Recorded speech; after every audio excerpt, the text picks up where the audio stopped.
جی آج میں موجود ہوں سیالکوٹ کے مشہور مذہبی اسکالر حافظ محمد نیاز الازہری صاحب، ایک جانی مانی شخصیت جو بھی تھوڑا سا مذہب سے لگاؤ رکھتے ہیں وہ سب ان کو جانتے ہیں اور بہت ہی نیک اور روحانی شخصیت ہیں۔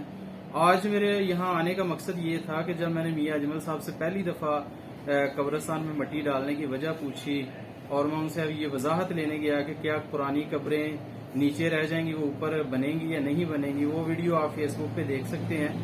تو اس ویڈیو کے دوران انہوں نے ایک ذکر کیا بات کا کہ ہم تاجدار مدینہ مسجد سیالکوٹ میں ایک جنازے میں شرکت کے لیے گئے اور میرے ساتھ سعید گمن صاحب بھی موجود تھے، اور جب ہم نے تاجدار مدینہ مسجد کے ساتھ ملحقہ قبرستان کی خوبصورتی کو دیکھا تو سعید گمن صاحب نے کہا کہ میرا دل کرتا ہے کہ میں ابھی مار جاؤں اور مجھے یہاں دفن کر دیا جائے، اتنا خوبصورت وہ قبرستان تھا۔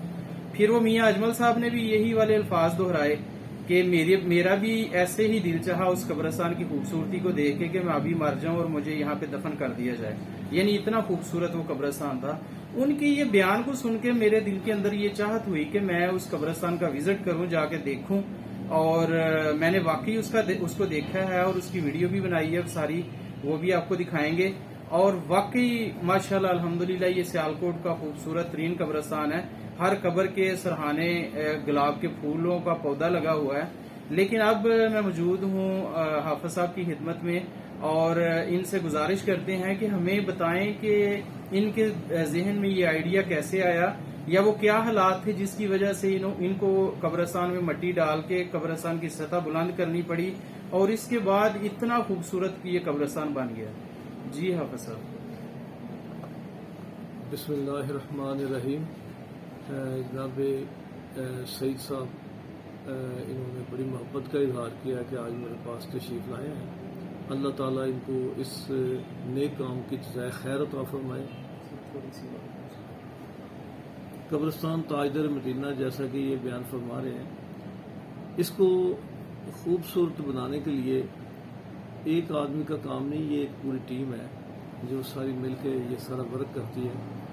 بیٹھ کے ہم دوستوں نے جس وقت یہ دیکھا کہ قبریں اکثر جب بھی بارش ہوتی ہے تو قبریں بیٹھ جاتی ہیں اور باہر سے پانی جو ہے محلے کا وہ بھی قبرستان میں آتا ہے، کیونکہ قبرستانوں کی جگہ اکثر دوسری جگہ سے گہری ہوتی ہے۔ اس کی وجہ یہ ہے کہ باقی لوگ جب مکان بناتے ہیں وہ ضرور اوپر مٹی ڈالتے ہیں، برتی ڈالتے ہیں، لیکن قبرستان کی جگہ وہ اپنی اصلی حالت پہ رہتی ہے، اس لیے وہ دوسرے گھروں سے سڑک سے یا رستے سے سب سے وہ گہری ہوتی ہے۔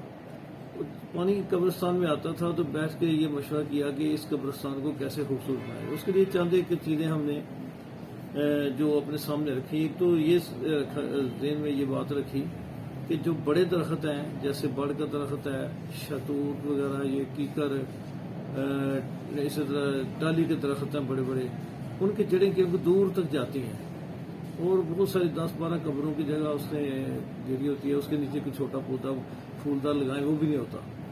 سب سے پہلے ہم نے یہ پروگرام کیا کہ جو بڑے درخت ہیں ان کو کاٹا جائے، صرف پھولدار چھوٹے درخت قبرستان میں لگائے جائیں، یعنی اتنا بڑا درخت نہ لگایا جائے جس کی جڑیں دور تک جاتی ہوں یا جس کے سائے کے نیچے کوئی چھوٹا پودا نہ ہو سکتا ہو۔ دوسرا یہ پروگرام بنا کہ اس کے اوپر مٹی ڈالی جائے۔ مٹی کیسے ڈالی جائے کہ جو قبریں پہلے موجود ہیں اس کے سر کی طرف اور پاؤں کی طرف ایک ایک لکڑی گاڑ دی گئی، تاکہ جس وقت مٹی ڈالی جائے تو وہ لکڑی جو ہے نشاندہی کرے کہ یہاں قبر ہے۔ جس وقت مٹی ڈالی گئی تو اسی جگہ پہ اوپر قبر بنا دی گئی۔ تو یہ ایک ضرورت تھی علاقے کی۔ اس کے بعد پھر وہاں پودے وہ لگائے گئے جو پودے پھولدار چھوٹے پودے ہیں جن کی جڑیں دور تک نہیں جاتی، اور اس کے علاوہ پھر ایک مالی رکھا گیا پانی دینے کے لیے، وہاں ٹرپین لگائی۔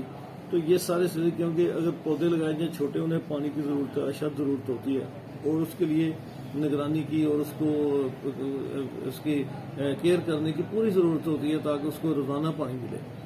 تو روزانہ پانی دینے کے لیے ہم نے باقاعدہ ایک بندہ تنہا پہ رکھا ہوا ہے۔ تو یہ سارا سلسلہ ایک پوری ٹیم ہے جو اس سلسلے کو چلا رہی ہے۔ تو میں ان کے ساتھ معاونت کرتا ہوں یا میرے مشورے لے لیتے ہیں۔ تو میں سمجھتا ہوں کہ جن دوستوں نے بھی قبرستان میں اس وقت ہمارے قبرستان تاجدار مدینہ کو خوبصورت بنانے میں تعاون کیا ہے. دعا ہے کہ اللہ تعالیٰ ان سب کو جو ہے خیر عطا فرمائے، اور اللہ تعالیٰ ہم سب کو یہ آخرت کا گھر ہے اس کو سنوارنے کی، اپنے نیک اعمال سے بھی سنوارنے کی، اور ظاہری طور پہ بھی، کیونکہ نبی صلی اللہ علیہ وسلم کا حکم ہے کہ تم قبروں کو کی تعظیم بھی کرو، قبروں کا احترام بھی کرو، اور قبروں کو کوہان کی صورت میں خوبصورت بناؤ. یہ قبروں کو خوبصورت بنانا اور کوہان کی صورت میں بنانا، اور اس طرح قبروں کی حرمت، ان کی عزت، یہ بھی نبی صلی اللہ علیہ وسلم کے فرمان کے مطابق ہے. اسی کے پیش نظر ہم نے یہ سارا کام کیا ہے. دعا ہے کہ اللہ تعالیٰ اس سے قبول فرمائے. اچھا سر، مجھے یہ بتائیں کہ یہ جو قبرستان میں مٹی ڈالی جاتی ہے، یہ اسلامی روح سے جائز ہے؟ اسلام ہمارا مذہب اس کی اجازت دیتا ہے یا نہیں دیتا؟ اسلامی روح سے یہ ہے کہ اگر دیکھا جائے، جو میرے ذہن ویسے واللہ عالم بالصواب، اصل بات اللہ تعالیٰ جانتا ہے، لیکن جو میرے مطالعے میں جو باتیں گزری ہیں اس روح سے اگر دیکھا جائے تو قبروں پر مٹی ڈالنا، تو یہ انفرادی طور پہ قبر پر مٹی ڈالنا تو یہ تو بالکل جائز ہے کہ جب اگر کوئی قبر بیٹھ جاتی ہے یا اس کے اوپر پانی کی وجہ سے یا وہ قبر ننگی ہو جاتی ہے، تو اس قبر کو سلیب رکھ کے یا کوئی چیز رکھ کے بند کرنا، اوپر مٹی ڈالنا انفرادی طور پہ یہ کام تو بالکل جائز ہے. شرعی طور پہ اس میں کوئی حرج نہیں ہے. یہ اجتماعی طور پہ پورے قبرستان میں مٹی ڈالنا، تو میں یہ سمجھتا ہوں جب انفرادی طور پہ قبر پہ مٹی ڈالنا جائز ہے، تو پھر اجتماعی طور پہ سب پورے قبرستان میں مٹی ڈالنے میں کوئی حرج نہیں ہے.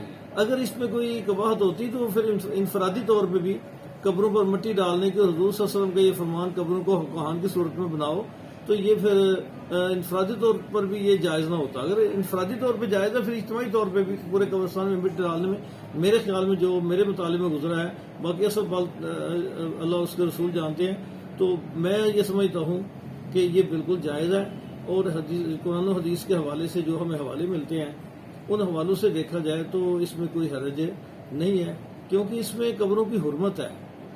اگر باہر سے گندا پانی، نالی کا پانی قبروں پہ آتا ہے، تو قبروں پہ نالی کا گندا پانی یا بارش کا پانی آنا، یہ قبروں کی بے حرمتی ہے.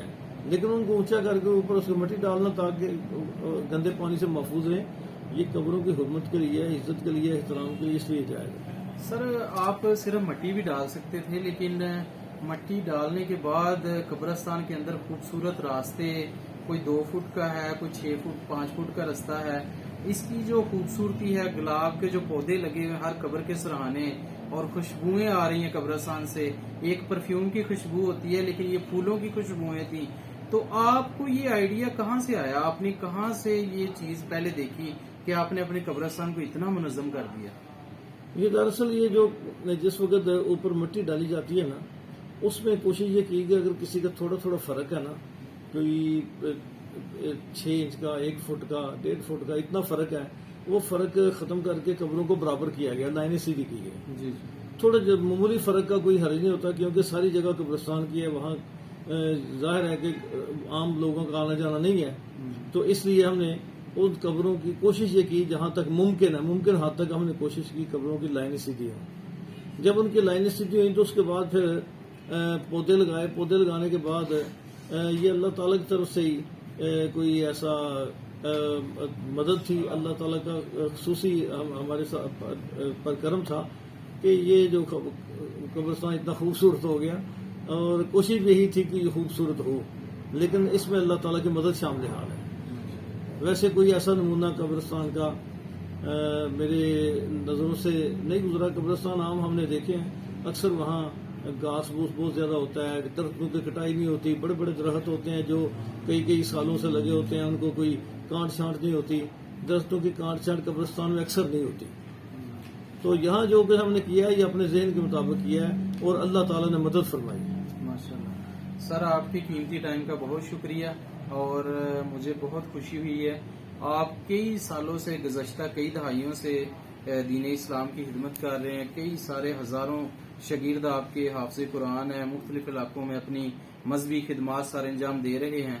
اور اس کے ساتھ جو آپ نے یہ قبرستان والا عظیم کام کیا ہے، یہ بھی پورے سیالکوٹ میں ایک مثال ہے. تو میری تو اللہ تعالیٰ سے دعا ہے کہ سیالکوٹ کے ہر گاؤں کے لوگ اپنے قبرستان کا ایسے ہی خیال رکھیں اور اس کو خوبصورت بنائیں. قبرستان میں صرف اس وقت نہ جائیں جب جنازہ ہوتا ہے تو اپنے کسی عزیز کو دفن کر کے آگے بعد میں سالہ سال اس کی خبر نہ لی. ہماری جو پرماننٹ ریزیڈنٹ ہے، ہماری جو پکی جگہ ہے وہ قبر ہی ہے. اچھا انسان وہی ہوتا ہے جو اپنی زندگی میں اپنی قبر کو یاد رکھے، اور ہمیں یاد رکھنا چاہیے. ہمارا اسلام ہمیں اسی کی تاکید کرتا ہے. تو باقی اس سارے کام میں حافظ صاحب ایک اور شخصیت کی وضاحت کرنا چاہتے ہیں جو ان کے جو معاونت میں اور اس سارے کام میں ان کا بھی بہت زیادہ حصہ شامل ہے. میں آخر میں اگر ایک شخصیت کا نام نہ لوں تو یہ یقیناً بخل ہوگا کہ صوفی محمد سرور صاحب جنہوں نے قبرستان کی جگہ خریدی. آج بے شک وہ دنیا میں نہیں ہے، تو قبرستان کی جگہ خریدنے میں اور لوگوں سے ایک گھر میں پھر کے پیسے مانگنے اور لوگوں سے چندہ اکٹھا کر کے قبرستان کی اتنی بڑی جگہ خریدی ہے. اور صوفی سرور صاحب کا اصل تو میں سمجھتا ہوں کاوش کوشش ان کی. آج ان کے بیٹے حافظ فضل الرحمان میرے ساتھ ہیں جو مجھ سے مشورہ لیتے ہیں.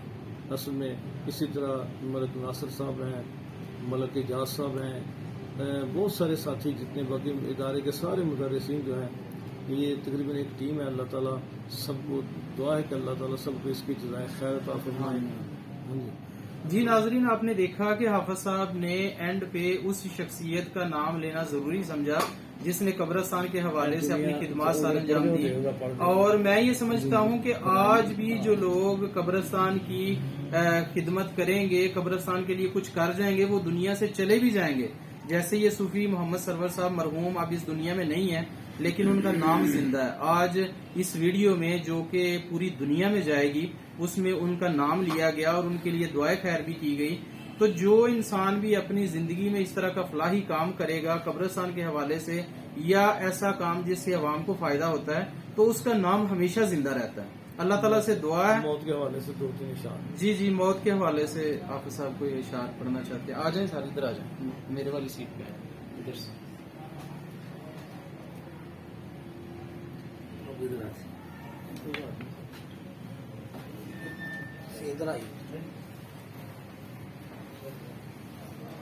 جی آپ کا اس میں گرامی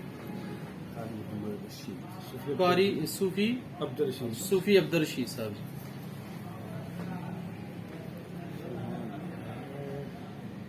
کسے رہنا نہیں اس دنیا تے، اے دنیا یار پرائی ہے. بھاویں زندگی 900 سال ہوئے، ایک روز جدائی جدائی ہے. کسے رہنا نہیں اس دنیا تے، اس موت نے کئی گھر سنج کیتے. برباد حویلیاں کر چھڑیاں، ہویاں خالی ماڑیاں تے بنگلے. اس کیتی بہت صفائی ہے، کسے رہنا نہیں اس دنیا تے. تیری میری کیا حیثیت ہے، نہیں موت نے چھوڑیا نبیاں نو. تیری میری کیا حیثیت ہے، نہیں موت نے چھوڑیا نبیاں نو. ایتھوں او وی رحلت کر گئے نے جدے لئی کائنات بنائی ہے. کسے رہنا نہیں اس دنیا تے، اوے ہر روز جنازے پڑھدا ہے.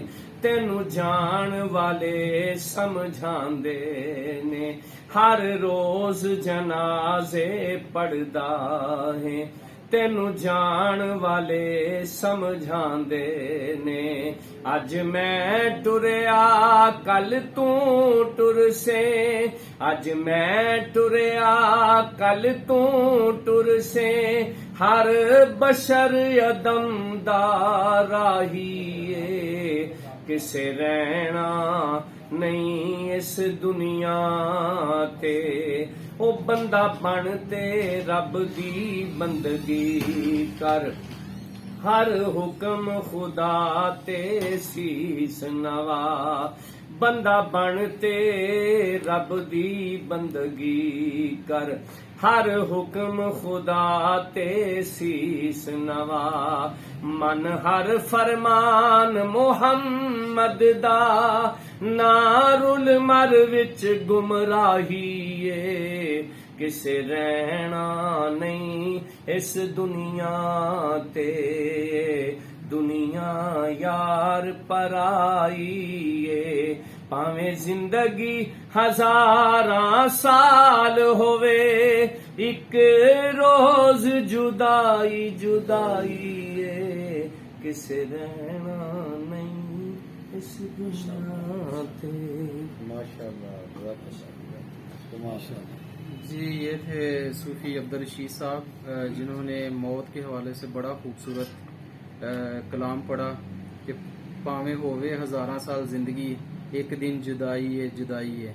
تو اس موت کو یاد رکھ کے کوشش کرنی چاہیے اپنی زندگی اسلام کے مطابق گزارنے کی تاکہ ہماری آخرت جو ہے وہ بہتر ہو جائے.